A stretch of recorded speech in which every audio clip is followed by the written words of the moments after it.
నారాయణపేట జిల్లా Maganur ZP హైస్కూల్లో food poison పై high court తీవ్ర ఆగ్రహం వ్యక్తం చేసింది. అధికారులు నిద్రపోతున్నారా అంటూ ప్రశ్నించింది. పాఠశాలలో ఫుడ్ పాయిజన్ చాలా తీవ్రమైన అంశమని, సర్కార్ దీన్ని సీరియస్ గా తీసుకోవాలని హైకోర్టు మండిపడింది. ప్రభుత్వ పాఠశాలలో మధ్యాహ్న భోజనంలో నాణ్యత పాటించడం లేదంటూ దాఖలైన ప్రజా ప్రయోజన వ్యాజ్యంపై హైకోర్టు విచారణ చేపట్టింది. పిటిషనర్ తరపున సీనియర్ న్యాయవాది చిక్కుడు ప్రభాకర్ వాదనలు వినిపించారు. రాష్ట్ర వ్యాప్తంగా అన్ని ప్రభుత్వ పాఠశాలల్లో తరచూ భోజనం వికటిస్తోందని కోర్టు దృష్టికి ఆయన తీసుకెళ్లారు. వారంలో 3 సార్లు భోజనం వికటిస్తే అధికారులకు ఏం చేస్తున్నారు? పిల్లలు చనిపోతే తప్ప స్పందించరా? అధికారుల నిర్లక్ష్యానికి ఇది నిదర్శనం. రాష్ట్ర ప్రభుత్వం సీరియస్ గా తీసుకోవటం లేదు అని హైకోర్టు ఆక్షేపించింది. వారంలో కౌంటర్ వేస్తామన్న ప్రభుత్వ న్యాయవాదిపై ఉన్నత న్యాయస్థానం ఆగ్రహం వ్యక్తం చేసింది. జిల్లా కేంద్రంలో ఉండే అధికారిని సంప్రదించి వివరాలు సేకరించడానికి వారం వ్యవధి ఎందుకని ప్రశ్నించింది. హైకోర్టు ఆదేశాలు ఇస్తేనే అధికారులు పనిచేస్తారా? వారికి కూడా పిల్లలున్నారు కదా.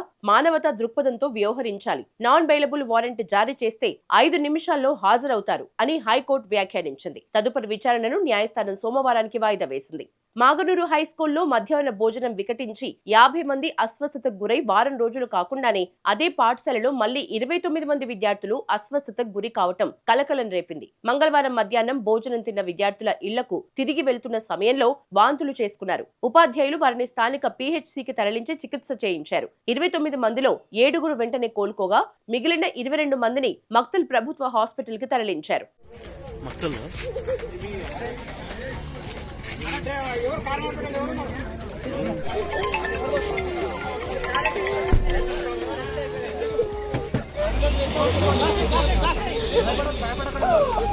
నా పేరు అనుసమ్మ. బియ్యం చేసిండు ఇచ్చిండు సార్. ఇస్తే చేసిన పురుగులు ఉన్నవి ఎన్నిసార్లు కడిగిన పురుగులే ఉంటావని చెప్పిన. ఇంటికి 40 కిలోల పోగండికి 60 కిలోల బియ్యం పోపించిండు. అయితలేదు సార్ అంటే కూడా ఇంటలేడు. వేయాలమ్మా అని అన్నాడు. 5 కిలోలు తీసినాం. ఇంకా మా మనసు కుట్టే దాని నుంచి అన్నం అట్లా 6 సార్లు కడిగినా కూడా బియ్యం అట్లా పురుగులు అట్లే ఉన్నాయి. పురుగులు అట్లే ఉన్నాయి. చూపించినాం కూడా సార్ చెప్తే కూడా లేడా? ఏమంటాడు? కడగండి అంటాడు. 6 సార్లు కడిగినాం మేము బియ్యం. అంటే ప్రాబ్లం ఏమి ఇంతకి? బియ్యం ప్రాబ్లం ఇంకేం లేదు. బియ్యము పురుగులు ఇంకేం లేదు. ఈ బియ్యం ఎవరు పంపించారు? బియ్యాన్ని చూస్తే మాత్రం సన్న బియ్యం ఉన్నాయి. మంచి బియ్యంలో కనబడుతున్నాయి. నీళ్ళలో అయితే మాత్రం మొత్తం ముద్ద అయిపోతున్నాయి. ఆ బియ్యం రేషన్ బియ్యాన్ని పట్టించి తెస్తురా, లేకపోతే ఫ్యాక్టరీలో పట్టిన బియ్యాన్ని నూకలను పిండి అవుతున్నాయి. ఆ నూకలు ఆ పిండిని తయారు చేసి మళ్ళీ కెమికల్ కలిపి వీటిని మళ్ళీ ఈ యొక్క హాస్టల్లో ఈ స్కూళ్ళకు పంపించిన